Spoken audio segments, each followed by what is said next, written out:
Greetings, what is up, and a very warm welcome to the channel. The rain is pouring, the magpie is casting. Coming to you guys this lockdown Blursday with a live 1 versus 1 battle fresh from the top of the Company of Heroes 2 ladder. Featuring a spawning in the north, it's going to be the Wehrmacht pieces of Hireling RS, who's going to be playing a mechanized assault strategy here. Yeah, sorry, mechanized assault doctrine strategy. I don't know why somehow that sort of eluded me for a moment there. And spawning in the south, playing as Japanese characters. I'm so close to being able to read that, but kanji are a bitch. Playing as the United Kingdom forces, it's going to be kanji. So, the map here is going to be Crossroads. And, this is going to be, what is this? The second look we've gotten at UKF since the patch changed things up. So it's going to be, hopefully it's going to be a good look at the faction once again. Hopefully we're going to see some new stuff here. We've got, what is this, Royal Engineer Geezer? Yep. Oh man, Special Operation Geezer? No, it's not. It's Commando Regiment. Yeah, Special Operations Geezer has a red hat. And this guy who I just, nope, don't know. Tactical Support Regiment. Yeah, I don't think I've ever used this guy. So, yeah, 3 interesting and spicy commanders there. We're going to have to see, pardon me, what the pick will be as this game develops. Looks like Assault Grenadiers are out on the field. It's going to be a double Assault Gren build thus far. And I think, you know, I've said this before. I say it pretty much every time we see Mechanized Assault Reg. Assault Grenadiers are a fine unit. They are okay. They're totally usable. They have good utility. But I am fairly convinced that the correct way to use them is not to... They are not a substitute for your core infantry. They will not do the job that Grenadiers and Ostruppen and, to a lesser extent, Panzer Grenadiers do. This is a more specialized and different unit. And if you just attempt to use these guys as your core infantry, it is my opinion that you're going to have a bad time. Assault Grenadiers do certain things very well, but I'm also fairly convinced that their effectiveness and their utility in combat deteriorates, like it drops off as the game goes on. When there's only very few units on the field, Assault Grenadiers are absolutely fine, and sort of, you know, one-on-one against most other infantry squads, as we can see, they can absolutely flush those infantry out and inflict good damage. But later on in the game, as we go up to 3 squads of Assault Grenadiers now, later on in the game, the more stuff there is happening, the less good Assault Grenadiers are, because the less chance there is that they're going to get near their targets with enough of the models still alive to really do much. So, you know, later on, let's say at 20 minutes plus mark in the game, there's usually enough machine gun arcs, artillery, and just rampant damage being thrown around the battlefield that it is pretty unlikely. I just seem to rarely see Assault Grenadiers connecting for real damage later on in the game, so... Hireling RS, though, disagrees with me and has gone up to 3 squads of Assault Grenadiers. And I think once you hit 3 squads, it's safe to say you are basically relying on the Assault Grenadiers as your core infantry. Which, like I say, I'm pretty convinced is the wrong thing to be doing. And it's not just that I don't think that they serve the core infantry very well. There's the other element of the argument for me is that I actually think that they synergize very nicely with regular Grenadiers and or, you know, just, well, yeah, with regular Grenadiers. Because that way you have Assault Grenadiers who are good at close range, and then you've got the regular Grenadiers who are more fragile and better at longer range, and that's just a naturally synergistic arrangement, because you can have the sort of meat shieldier 5-man squad running in, taking the fire, drawing the attention, and whilst the Grenadiers are able to just do their job, hopefully without so much incoming bullets from behind the Assault Grenadiers. You know, LMG 42s and KAR 98Ks, particularly with veterancy, are known for being pretty DPS-y as long as they can sit there and shoot unimpeded. But once Grenadiers start drawing fire, you know, that's a 4-man squad. They only take really very little damage before you have to pull them back. So, yeah, if you ask me, Assault Grenadiers best used to support Grenadiers or vice versa. And already we're seeing these Assault Grenadiers, their advances are being significantly blunted just by weight of Lee Enfields. Lee Enfields are pretty nasty. Of course, they do have a high rate of fire. Of course, the rate of fire is further buffed when the unit is in cover. So, especially if we see a Vickers coming down, and I think if you see your opponent opening 3 squads of Assault Grenadiers, I think a Vickers is, like, super appropriate. Once the Vickers gun comes down, I think these Assault Grenadiers are going to be difficult to use, to say the least. So as these two players maneuver around the map and get to grips with one another, seemingly hireling here off to quite a decent start. Going to be getting a nice 100 or so ticket lead. Pardon me, which does speak to the kind of field domination that they've been able to secure in the early stages of this game. I mean, I was going to say I'll take a moment to talk about stuff, but there really ain't anything going on. I mean, it's like, it's just lockdown times out here. Day after day, I'm in my home, just, you know, keeping on, trying to pretend that there's some semblance of a routine here, and grenade package comes down. That could be a wipe. Those Tommies are low, and they are going to be running through negative cover on the way back. Yeah, nice wipe. Okay, nicely. That's a pretty significant wipe to be getting. But yeah, I mean, what was going on? I've done a little bit more research about how to use my capture card, so hopefully I can cast some Smash. Like, I've got a different idea for how to set it up, so that should eliminate the lag that I was getting before. So we're going to give that another go sometime, I reckon.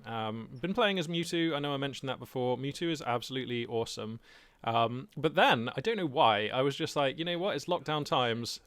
And I feel like my fundamentals in Smash have developed to the point now where I can actually really play characters like and get good use out of characters like, I'm going to say it, Ganondorf. So yeah, I've been playing Ganondorf, and no lie, I have been taking names. Like, I have been absolutely smashing people on the ladder, or on the what is it called, the Smash Online thingy.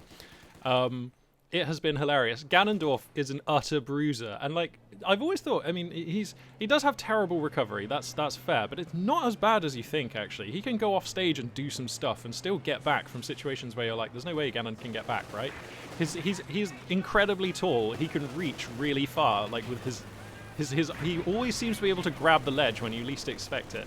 So yeah, I've been out there with Ganondorf, like, Doriaring people, and it has been amusing. Like, he just kills people dead. And I kind of like it with Ganondorf because, like, you can be getting hit up and, like, the percents just don't really matter so much because you're always live for a kill with Ganondorf. And that just makes me... There's something about wielding such power. It's really funny. So that's been amusing me. That's been amusing me substantially. And we got some developments in this game, of course. We got the 250 half-track. That one, the Mechanized Assault Panzer Grenadier group. The Panzer Grenadiers are here, striking fear into all Brits who are near, and that's going to be pretty good here for hireling. Diversifying the roster, adding in those boys. I am just stunned that there's no Vickers gun. This is a good map for a Vickers gun anyway. It's because it's tiny, and you can lock down large areas of the midline of the map with a single Vickers gun, and there are lovely structures that you can use too. So I'm like, what? And then if your opponent goes Assault Grenadiers, like, how are we not building a Vickers gun here? I am the confused. Oh wow, coming back a little bit early there. The boys from Wales taking some splash off those grenades. Need to lose a couple of models here, unless there's some medics back at base. Nope, need to lose a couple of models or this fallback will be for naught. Yeah, lost one, but that's still a pretty damaged squad. And come on, UK. What the? We're stacking a lot of manpower here. So we've taken the Special Operations the Commando Regiment. God damn it. I'll remember it eventually. So I guess we're going to see a glider. Indeed, here comes the glider. So, because he was stacking manpower quite a lot there. But please, just buy a Vickers. Please, dear God, buy a Vickers. How is this not a great time for a Vickers? 250 comes out. Flammenwerfer is on the Pioneers. And those Pioneers are on the boys from Wales in a very incendiary manner. Possibility of a squad wipe, actually. That squad looking super low. MG42 chattering away on the 250 half-track. MP40 is going to secure the kill. And that's nice. Sorry, those are MP30s, right? Yeah. So Commando's going to come out the glider here in a reasonable position. But Kanji right now with a lot of work to do. Falling now 200 tickets behind in the scoreline. And just... I mean, this... I think it's fair to say this is going for an AEC, really? I mean, sure, your opponent has a 250, but just buy a goddamn Vickers. This represents quite the failure to adapt your opponent's, like, strategy here. Like, I just don't understand how we're not buying a machine gun as the British player in this game. AEC is a fine unit, of course. Telemines are going to come down here, though, so maybe that's oh, sorry, there's not... That's a British unit. Yep, I'm back on it. These are not telemines. They're going to be some, what are they called? The M something M6 mines. There we go. We have 300 points remaining. Okay, so things starting to look a little bit grim here for Kanji. Still struggling to get to grips with the map. Still struggling to inflict meaningful damage on their Axis opponent. Floating just constantly a squad's worth of manpower, which is bugging me because this could have been a Vickers gun this whole time. A Vickers still like 280. 260, wow. That's pretty good. And now the AEC is out. That is some vivid camo, sir. Wow, not sure about that. Gonna immediately track down the 250. Bonk. Gonna start putting some holes in that one. No sign of Panzerschrecks coming down on these Panzer Grenadiers, so that's going to be a pretty easy kill for the AEC, who's now going to turn its machine gun on these Panzer Grenadiers.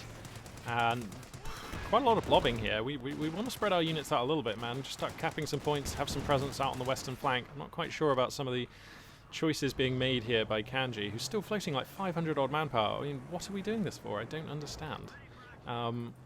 There are times and reasons in this game where you do want to have a manpower float, but in the early stages of the game, at like the sub 10 minute mark, it is usually just in your interest to spend your manpower for battlefield presence as rapidly as possible. Oh no, we're just going to stop under the arc of this incendiary. Good God, it's a lot of veterancy to be feeding an MG. Yep, straight up to 2-star vet. A lot of veterancy to be feeding an MG42. Battle Phase 2 has completed, support armor core is down, and a Panzer IV going to be the fuel unit of choice here for our Axis player. And it's hard to see how that's not going to be doing well on this battlefield. I mean, the AEC will be useful against that unit. Finally, the Vickers arrives. The AEC will be useful against the Panzer IV, but just by itself, without the support of a quarter pounder, that Panzer IV is really going to be stalking the AEC rather than the other way around. Pardon me. Actually, interestingly enough, one thing that has always annoyed me about my casting setup is that I do not have a cough button. There is no cough button on the mic, there's no cough button on my interface, so that's very annoying. I have a new interface on its way, and that's going to enable me to have a cough button as well as a few other useful features. So that's pretty exciting. Hopefully that's going to help with sort of future videos and streaming. Here comes the Panzer IV. And that gets scouted straight away. Tommy's here, opting to fall back in the face of the Metal Beast. Quarter pounder is coming here, so I like the roster now a lot better for Kanji, with the Vickers gun mixed in and the quarter pounder to support the AEC. That makes a lot of sense. Whoa, we just missed the gravitic anomaly that always occurs when the glider gets destroyed. Okay, so Commando's here going to be trying to cut down these... oh, wow. He fell back quite early there. He could have traded for another lick of flame, and if he killed another model, you might have been able to actually win out there. But opting to preserve the life of those pioneers, and that's absolutely fine. Better safe than sorry, I suppose. Panzer Grenadier is going to be denying fuel over here, so that's pretty useful. Let's have a quick look at the tech here for the UKF player. Actually, we don't quite have the fuel for Company Command Post, so... AEC finds the Panzer IV here, and those two are going to... Oh, this is too slow. That's a dead AEC. You can't just be sitting here. What are we doing? Try microing. It's really good. I swear micro's good, bro. If the AEC is moving, it's way harder to hit. Oh my god, we just... Oh, the Panzer IV sneaking away.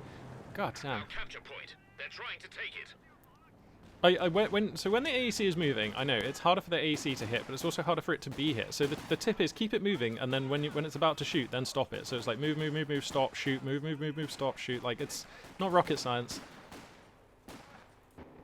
Enemy threatening a capture point. Alright, so the boys from Wales are going to repair this AEC. That they can do quite rapidly. Five-man squad there. Another MG going to be added into the roster here for Kanji. And finally it looks like UKF forces making some significant inroads into the northern portion of the map. Going to be inflicting some damage here. The Vickers going to get set up in it. That is a bizarre arc to have. You kind of want the arc to be like here, there. You see what I mean? Like this. So this is basically facing too far to the south. Wants to just adjust it by like 30 degrees north or something. Maybe a bit less than that. But anyway. Easy for me to be a critic. I'm up here with my omnipotent caster vision, luxuriously able to make these minor observations and be a nitpicky bastard. Oh, grenade package comes down, slightly slow to retreat on those Tommies, and a flash fallback on a squad of Tommies that were not under the grenade arc is a touch awkward, because now this Vickers gun is like only being supported by like one squad of Tommies rather than two. So some nerves here. creeping in. Sniper also creeping in. Been a hot minute since we've seen a UKF sniper on the field, so that's nice. That's exciting. That's pretty cool. Does he still have critical shot at Vet 1? Okay, that's pretty cool. So the commando's probably going to get squad wiped here. Oh, they sneak away. That's a bit lucky there for Kanji. Sniper announces himself. So, oh, he has to be careful though. These assault grenadiers are on his fallback path. Bro, you know these guys are here. They were just, you saw them with your commandos. Ah! Oh god, now they're going to sprint down. Okay, they fall foul of the mines. That's pretty lucky for this sniper. But that's some risky stuff there. When you know that the assault grenadiers are on your fallback path, it's like you have to respect that.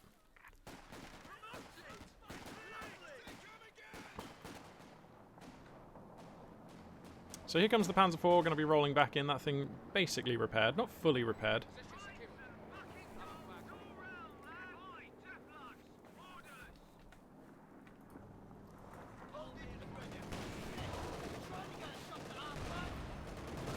Okay, so the Vickers is going to be donated to the Axis forces here.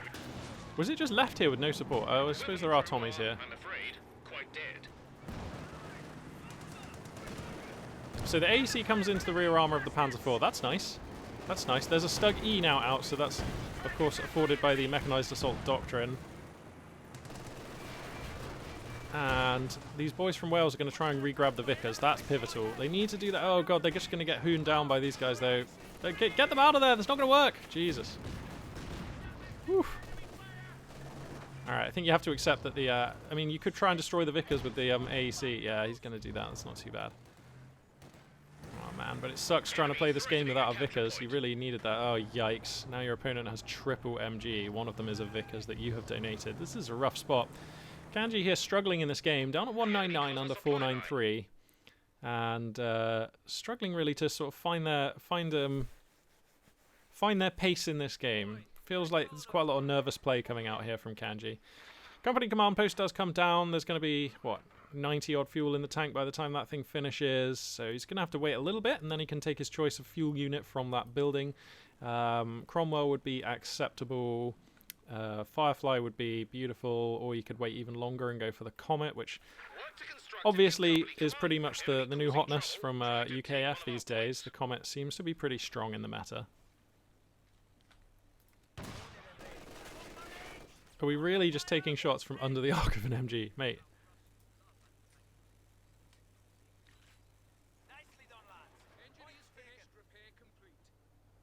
Really? Bro, just come around the line of sight blocker. What are we doing? There's no cover here. You're not stealthed. Oh my god.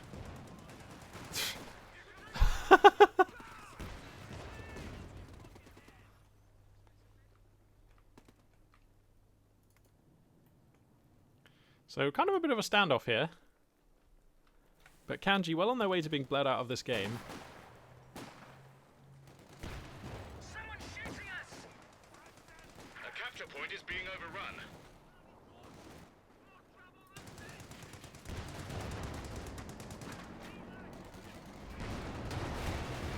So here comes that Panzer IV, gets the opening barrage on the AEC.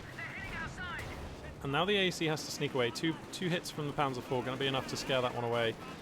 The commandos get right up on top of the Vickers gun, so that's really nice. Oh no. It's actually, sorry, an MG42, but they're not even going to be able to get the kill on it. That was awkward. Wow, they just couldn't quite get that kill. Getting shoved around by the Panzer IV, disrupting them considerably there. Boys from Wales kind of moving into a machine gun and a Panzer IV. Not sure what the idea of this is. And it's going to be a Stug G. So that actually pairs up really well. So the Stug G can sit behind the Stug E and the Panzer IV, just taking sweet shots. I like this choice. I still think the Stug is a little, the regular Stug is a little underused, to be honest, by Vermac players. It's quite affordable and it's quite powerful. How much is it? 90 fuel. Yeah, I mean that's fine. Like that is absolutely fine. And it's pretty potent. And you know, if you look after it well, if you micro it well, it's pretty good. Machine gun bunker going to be coming up here on the western flank. I can just hear that 50 cal firing away here. The assault grenadier is going to sprint here. Kanji, are you paying attention? Oof.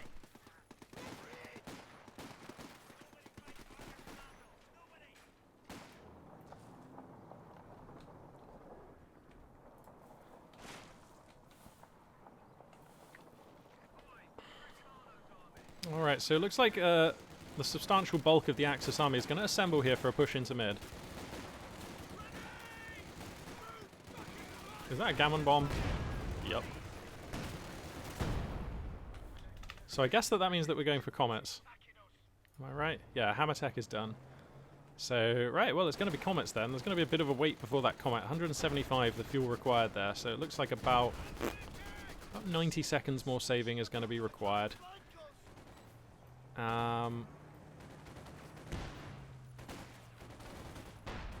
Quarter pounder gun getting flustered here. That's actually really significant because without this, the AEC cannot hold off this much Axis armor. Absolutely cannot. So, okay, the Panzer Grenadier is actually going to pick off the quarter pounder crew. That's massive. I mean, if I'm hireling right now, you can push pretty hard. Your opponent's AT resources have been severely depleted. So that is rough.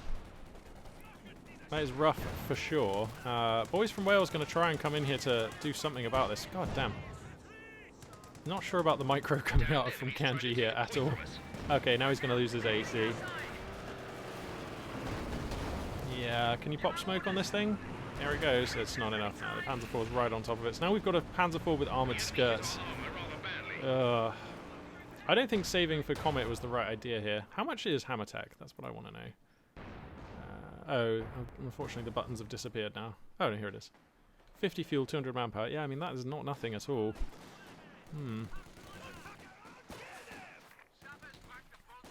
I don't know, I just feel like you're quite far behind in this game. I think going for the Comet is quite ambitious when you've had a really poor start in the game and you're like choking to death on tickets. But I know the plan is to stabilise with the Comet and then take over the game. As we've seen recently on the channel, that is an effective, viable plan. But I just feel like in this particular example, you're just far enough behind. And now we're in a place where you have no anti-tank weaponry whatsoever, except arguably the sniper. But I mean, that is not sufficient. So, and you're up against a Stug E, a Stug G, and a Panzer IV, and there's just no answer for these units now. No answer. Nothing in this list can damage substantially those units. So, like, that's pretty bad. So, okay, we're at the point now where we can get the Comet. So, okay, that comes instantly down onto the queue, and this Comet is just needed. This is so needed. How long does a Comet take to build? Oh, of course, Company of Heroes 2 doesn't actually tell you the time. Oh, that really annoys me. So in a lot of RTSs, say, I don't know, StarCraft 2 is a good example, when you check the costs of things, it displays the other cost, because time to build is a cost. It is as significant, noteworthy, and important a cost as the resources you spend on the unit. You know, if a Marine, knowing whether a Marine builds in 15 seconds or 115 seconds very much informs your decision whether or not to build that unit. So it is weird that there is, like, clearly there's even a little window between the fuel and the manpower where you could easily put a picture of a clock and a number, and it's not here in this game. I know, I'm just nitpicking and stuff, but I'm just saying that is a super material statistic which you need to have on your RCS tooltips, which is bizarrely absent in this game, like quite a few things. But that's okay. Part of the charm of Company of Heroes 2, it's why we love it. So we've got another Stug G on the field now, and this Axis army, pretty hefty, pretty scary. This Comet has a lot of work to do. I'd be amazed if it's able to put anything together out here.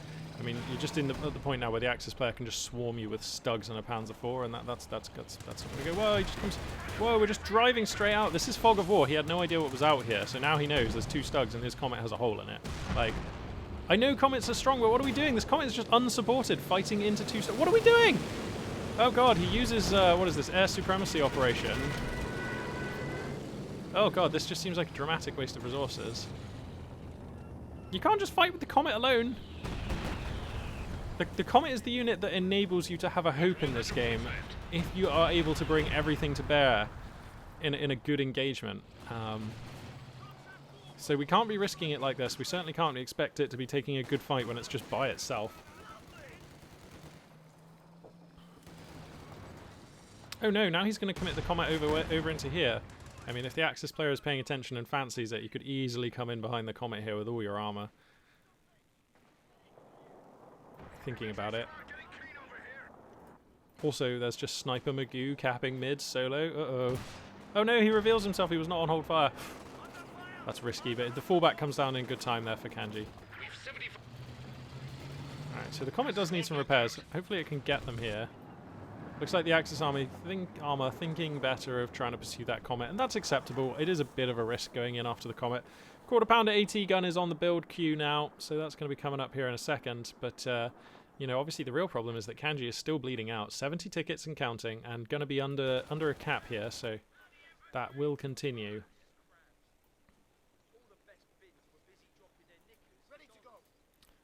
6-pounder anti-tank gun finished.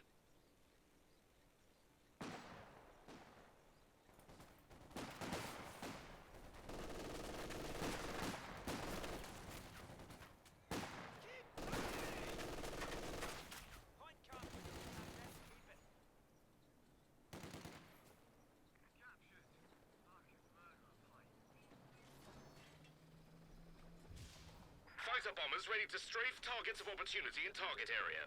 Bombers incoming. So I don't know. I mean, it feels like this game may be over now. I mean, we're just kind of waiting for Kanji to realize that they don't have infinite time and try to wrest control of the map in some sort of dramatic clash. But if you look at the top left, look at the top right, the odds of this being successful are slim. Smoke shell comes down from the Comet, and that's going to enable some boys from Wales to access the middle VP, but as soon as that smoke fades, they're going to find themselves under the barrels of considerable Axis hardware here. Panzerforge is going to police back any stray UKF units. To be honest, if I would level a criticism at Hireling here, it's possibly that they are being a bit too passive. I mean, if you were really leveraging all these units for advantage, the British player would be sweating a lot harder right now. You know, you could just be pushing backwards and forwards with Stugs, just taking shots, putting pressure on. I mean, you've got a Stuggy, and it hasn't really been firing much this game. So, you know, you could just be creeping that one forwards and backwards, taking shots, retreating it as soon as your opponent tries to respond. You know, just making your opponent's life difficult by just using these Stugs. Stugs work really well if you pick an axis of movement and then just like reverse them and move them forwards in response to your opponent's movement. Just be like, okay, so you know, moving forward, take a few shots, and then you know if it looks a bit risky, you can just kite back, and then you can just come back in again, take a few shots, and you know that's they love doing that. Stugs will do that all day, and one of the advantages of Stugs is that they're good against pretty much any target. That is the regular Stugs. Bunker back here, going to be upgrading with an MG now. What are these commandos actually doing though? Oof. Yikes. Alright, so I think that this game is essentially over. I might go ahead and just fast forward here. I don't think there's anything that Kanji is going to do. Just kind of bleeding out here. Alright, there we go. As soon as this Comet decides to commit in and die, then we'll watch that happen, and then we'll try and find another game to cast, I think. 25 points left. Yeah, I mean, you've got... I mean, you're running out of time to even try and do the last hurrah here, Kanji. But better... What is the plan here? Right, so airborne supremacy comes down, but the Comet is not here, so you can't take this fight without the Comet.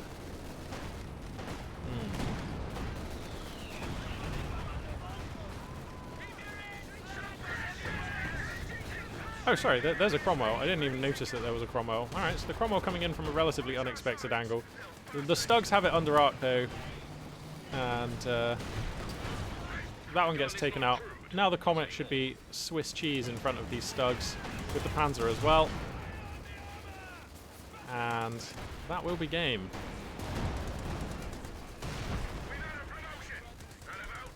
There we go, cool. Well, safe to say that a sort of relatively low tier game there. Some mistakes creeping in there from the UKF player who was perhaps nervous, perhaps not warmed up today. And that's the thing about catching games live from the ladder. You never know what you're going to get. And that is very exciting, but it does mean from time to time I do jump into a game like that one that's a bit of a sort of a damp squib. But that's okay. That is all right. Let's head out onto the lobby here and see if we can find something a little bit better. So we've got Natty Burt versus Kanji. Oh, well, I mean, this is Chinese, but still I'm just calling them Kanji. This is the same Kanji player who we saw just now, and Animal Killer on Vilshanka. So what's the choice of maps here? Oh, they're both on Vilshanka. Okay. Oh wow, we got Fahu on Kolodny Farm. Yeah, I'm gonna cast that one. Shout outs to Fahu, of course. He's just been a dude as long as I've known him in the community. He's been an absolutely solid mod for my Twitch channel back in the heyday when we were casting tournaments and stuff for Company of Heroes. And yeah, just an entertaining, upbeat guy. Be really cool to cast one of his games, see what kind of form he's in against Bruce, the United States player here.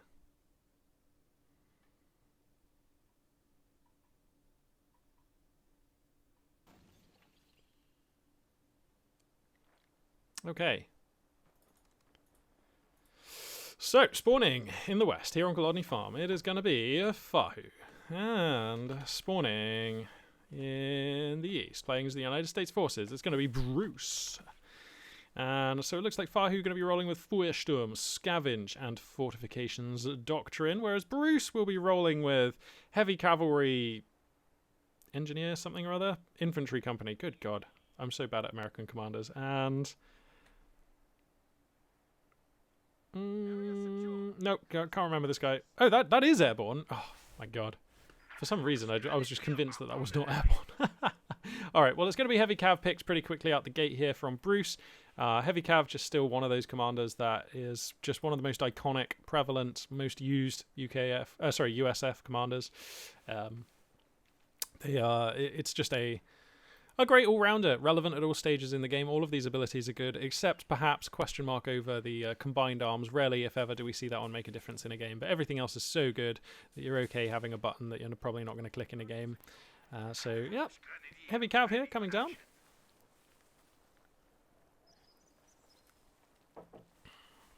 As we wait to see exactly what kind of teching choices these players will be making. Mission accomplished. This is my chance to make my nation proud.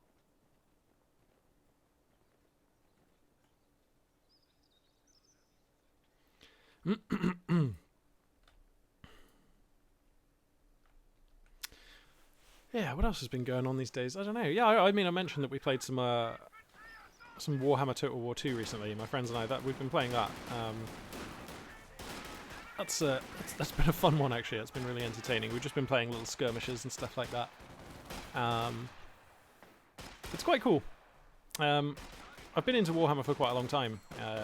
I mostly play 40k, but there was a time when I actually never really played fantasy myself, but I've been around enough games that I appreciate the universe. I appreciate the game system. Warhammer Fantasy was really cool. Actually, a much better game than 40k ever was.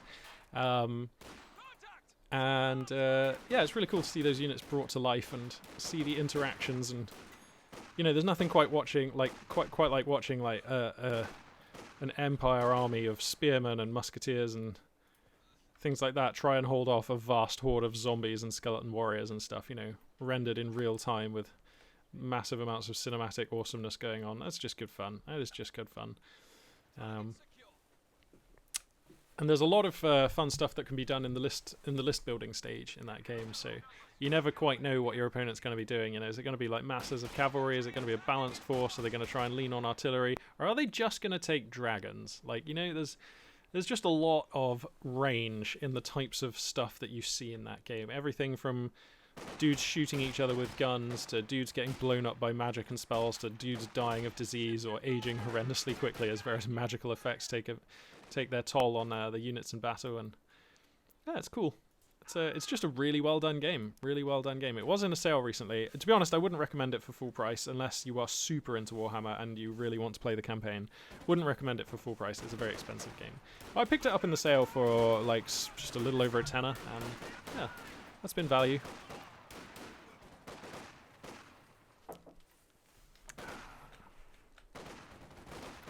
So it will be Lieutenant Tech out here for the United States Forces, as we're just kind of used to seeing.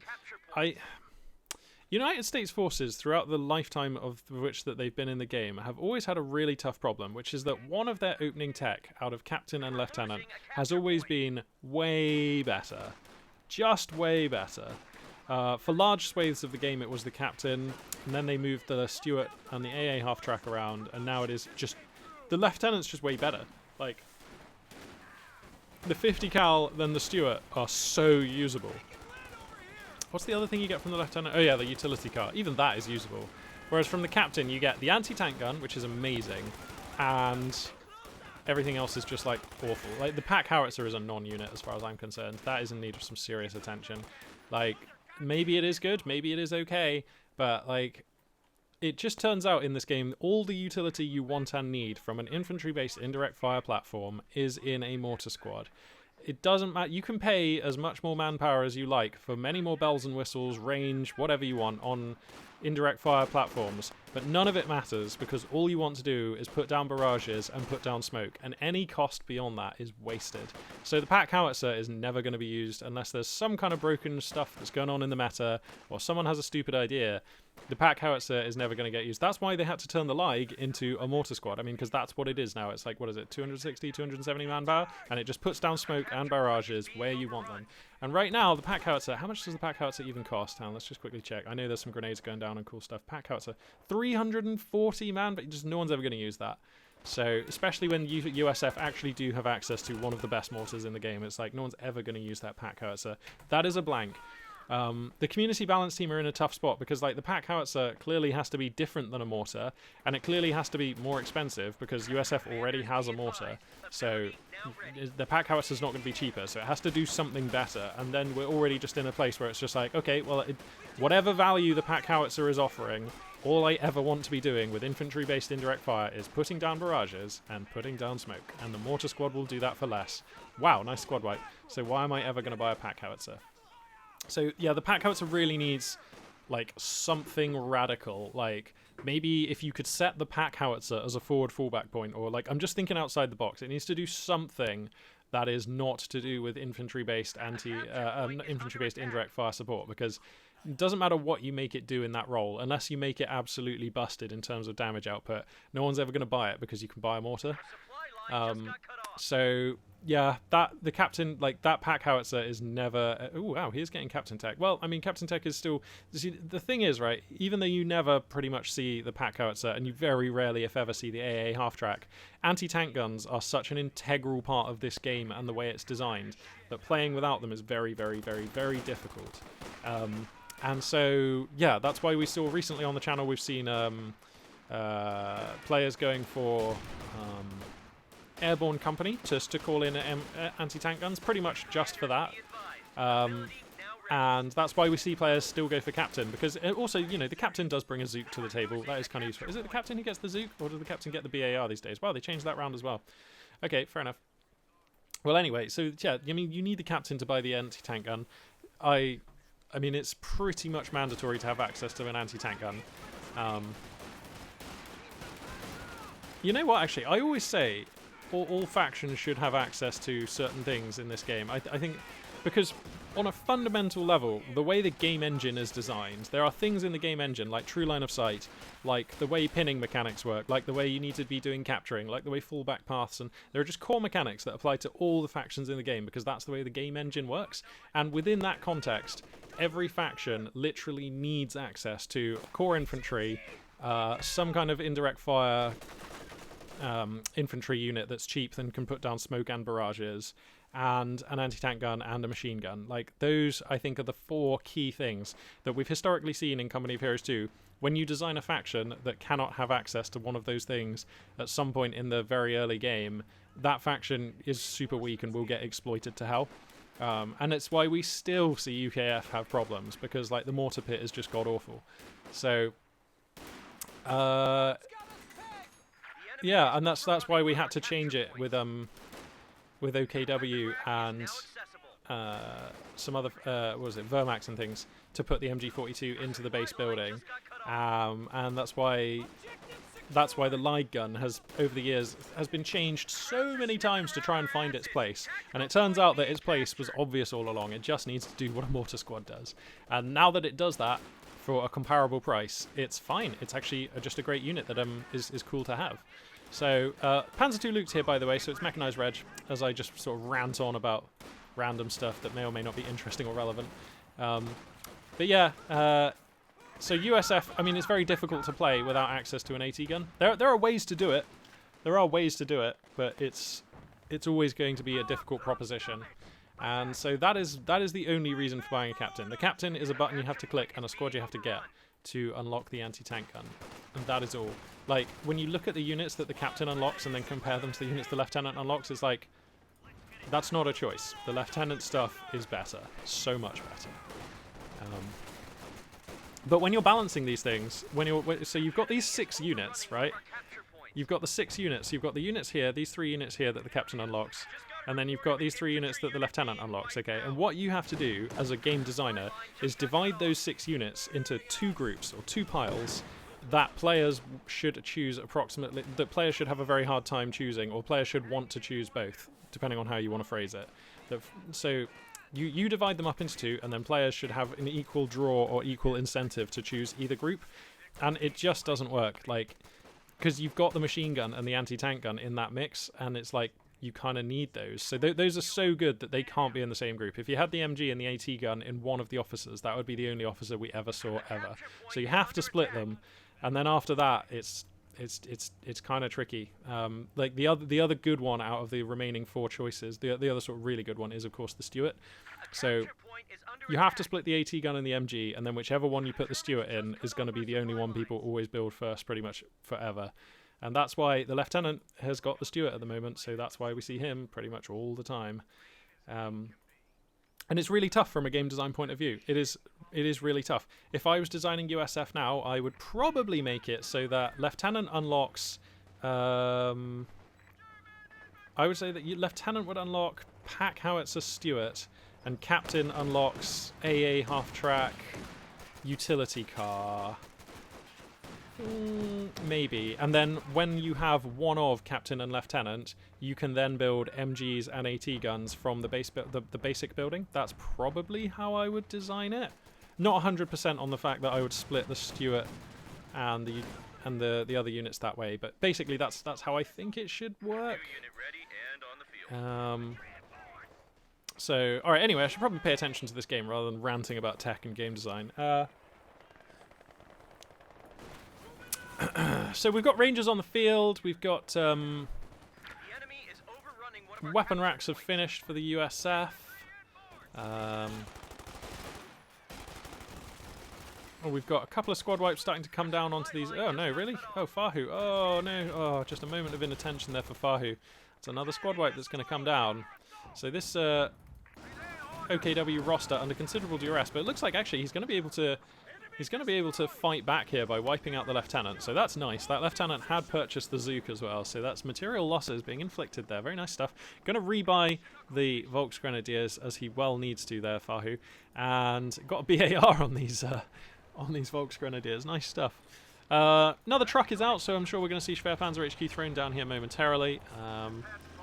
And I mean, if you look at the top left, look at the top right, I would say that this is a game in a state of balance, in a state of parity. This is absolutely fine for both players. So let's see what they're going to do as we move on in this game.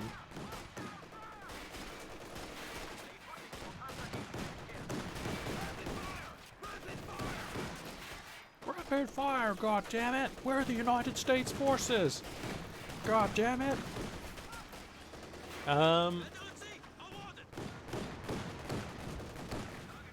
Actually, you know what? There is, with the loss of the Zook on that Lieutenant, there is actually just no answer for the time being for this Panzer II. He probably needs to buy an AT gun, actually, does Bruce.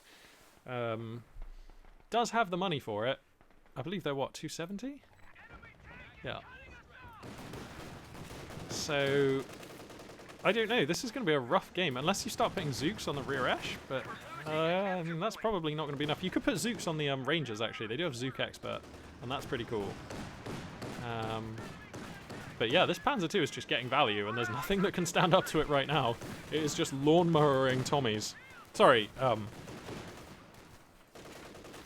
Yanks.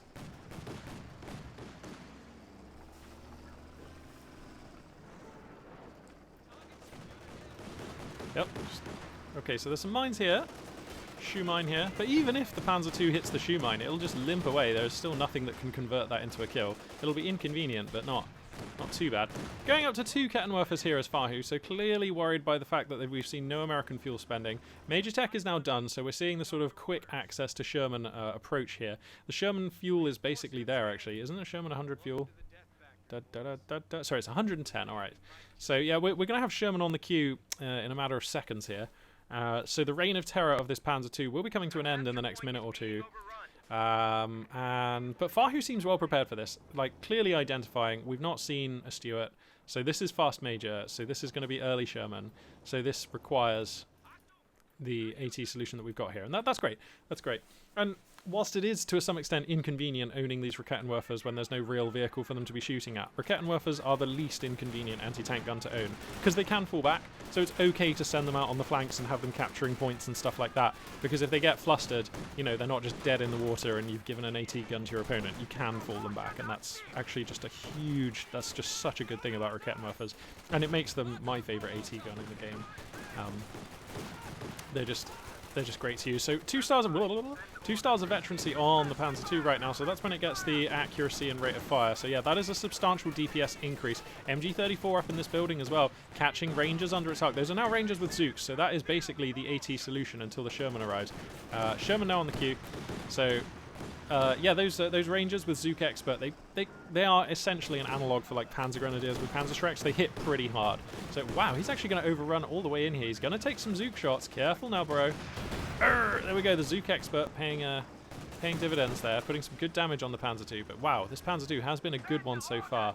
And if Fahu's able to look after this one could go on to sort of see 4 stars or more before the game ends. We'll have to see. Still a fragile unit, can still hit mines and then get picked off by a Sherman or whatever as this game goes on. Volksgrenadier is going to get rebought. Does that mean I missed another squad wipe? Because he seems to be rebuying the 3rd squad of Volks again. Yeah, I think I missed another squad wipe somewhere there. My bad.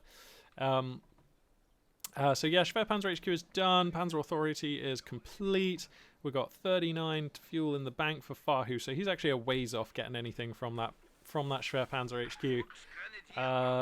So he's going to just be looking to hold against this composition in the top right with this composition in the top left for the next phase of play. And that is acceptable. These armies are adequately matched for each other. They are of decently similar size, and they each have significant variety and the correct composition to be able to take on anything that the other army has. So yep, we're gonna have five or so minutes here probably of good honest company of heroes before anybody gets to choose sort of anything that alters the dynamic of this game too much in either direction. Sherman here is going to announce itself, HE shells flying here, and Volksgrenadier is going to do their best for now just to weather the advance of this tank. Here comes a captain in support, BAR blazing, and that will see these Volksgrenadiers off. Fahu here going to trade for a moment, but then opting to fall this unit back. The Sherman could no, Sherman's not going to overrun. I thought for a moment he might try to overrun for a squad wipe, but that would be risky. I mean, there could be mines or anything out there that you don't know about. Wow, these Storm Pioneers have got 4 stars of veterancy, actually. That I had not realised. Oh, awkwardly just coming out just a split second before they got reinforced fully as well. That's a touch awkward there.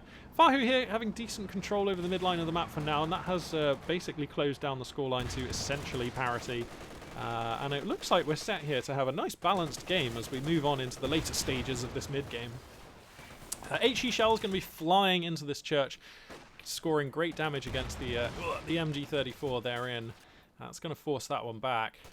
He needs to fall that one back immediately. Oh, he could even lose it as they fall back across the open, and these riflemen taking great shots with the BAR. The forward model gets cut down first, and he's just about going to sneak away with that MG, so some lucky stuff there. Second squad of Rangers going to be bolstering the infantry lineup here for Bruce. And yeah, I like what I see. Going up to 4 squads of Volks here from Fahu, that actually also makes sense. Kolodny Farm to be honest, one of the larger feeling wider maps in the game. It is at its widest point, you know, from here down all the way down to, sorry, motion sickness, panning, all the way down to here. That is quite a broad midline of the map with a lot of movement and line of sight blockers. This map does feel bigger than it is, and it is already not one of the smallest maps in the pool. So yeah, having 4 squads of core infantry, absolutely, that's fine and appropriate. Got a big fight being taken here. Kettenwerfer's in a lovely position. They find some hits on the Sherman. The engine gets busted by a Faustofs and Volks, but USF holding the church in this location, putting down fire into meaningful locations. That's pretty annoying. Now Rangers going to use the smoke barrage from the Sherman to push up onto this position. The Kettenwerfers find themselves surrounded. That'll be a really good time to utilize their fantastic ability to fall back. This is why they're my favorite AT gun in the game for Shao. And now the Panzer II is actually just loose in the hoose, able to tie the noose around the neck of these Rangers, but although they will slip away, it turns out. But now without the Rangers here, the Panzer II is just free to start reaping Americans again until that Sherman gets repaired. He's going to reverse it. Oh, okay, he actually, unluckily, I didn't realize he was actually in range for an AT grenade there. So the engine does get donked on that. Whoa, the Storm Pioneers get lost somewhere. Where did the Storm Pioneers die? Oh, that's unfortunate. Well, the Storm Pioneers did die. They were 4 stars. So he's going to have to rebuy those. You cannot function without an engineer infantry squad, especially when you have a tank. So that's a rough rebuy there for Fahu. How much are the Storm Pioneers these days? Have they had their cost adjusted? 300. So they are still expensive. As well they should be. They provide so much utility. They're probably, in a vacuum, one of the strongest infantry units in the game. So that makes sense. Yeah, Panzer II just going to continue lawn mowing Americans here. Where's that Sherman? Okay, here it is. Almost repaired. Looks like actually the substantial bulk of the American forces not on the field right now. Both players, if I correct the tech, we can see. Both players spending a moment here to reinforce, rearm their armies, and they're just now starting to move out onto the map once again. So Fahu, though, with very little in the way of field control, presently indeed cut off, so not even enjoying the income from this fuel point, which is crushing right now because he does have Panzerorth ready, just waiting for that fuel to come on in, so he can afford something, a Panzer IV, a Jagd, perhaps maybe going to save for something else. This does seem like a pretty good table for a Panzer IV, but you've seen Rangers, so you have to know that there's going to be a Pershing coming. So the question is, do you go for the Panzer IV now, or do you try to make adaptations to prepare for the Pershing and save for, say, a Panther or a Jagd? Oh no, even the Panzer II getting stalks down here. Zook expert Rangers plying their trade, able to finally secure the kill against the Axis light tank. Although it's fair to say, I mean, that tank survived long enough and did enough damage that it was totes worth it. Sherman smoke coming down here, going to shield the advance of these riflemen who are going to deny the fuel, and Fahu's position here becoming significantly compacted. This is a real problem right now. Fahu just unable really to capture ground or secure any meaningful resource income. That is so rough. So that is probably going to force him into a Panzer IV, to be honest. Because there's just a real sense that if he doesn't go for a Panzer IV, he might just get choked out here in the next sort of few minutes.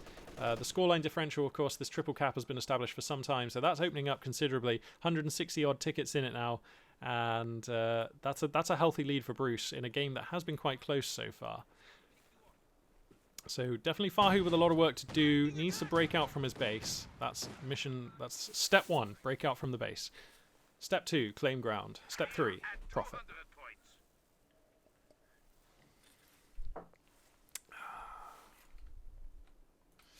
The American player has actually had great income and has been saving for some time now, so what is going to be the next tech? I mean, we're actually living in a world now where the Firefly could be out before the Panzer IV, so that's so rough. What is a Panzer IV? 140? Oops, that's the wrong building. Yeah, okay. Ugh. I think Fahu is going to feel forced to get a Panzer IV, and I think that a Jackson is going to be out before, or a Pershing actually. Of course he's going to save for the Pershing. Sorry, of course he'll save for the Pershing, and the Pershing is going to be out like quick enough to slam the door in the face of that Panzer pretty hard. I think the right choice actually here is the Jagd. Because I just don't see how a Panzer IV materially changes this battlefield. Whereas a Jagd actually counters the Sherman pretty hard and gives you a measure of protection against a Pershing. But this is not the best Jagd map.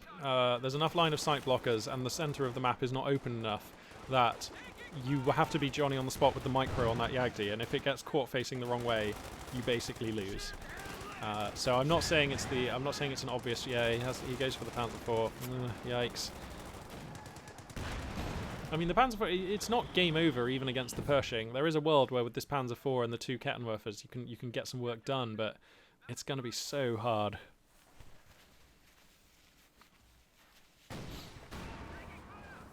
So, yeah, the Pershing's going to be out as soon as the fuel is in, which will be in just a few seconds here. Enemy flanking us.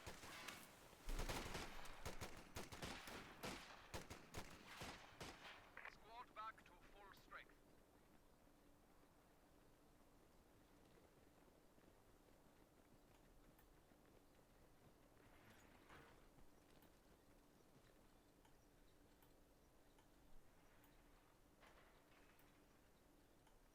We have fallen to one. The enemy has cut our supply chain. A resource center has been isolated. Well, Fahu in a super dire position. Here comes the Panzer IV, and that's just going to be coming onto the field at the same time as the Pershing. So that tells you how dire the mid-game has been so far. for Fahu. That resource income differential, substantial to say the least.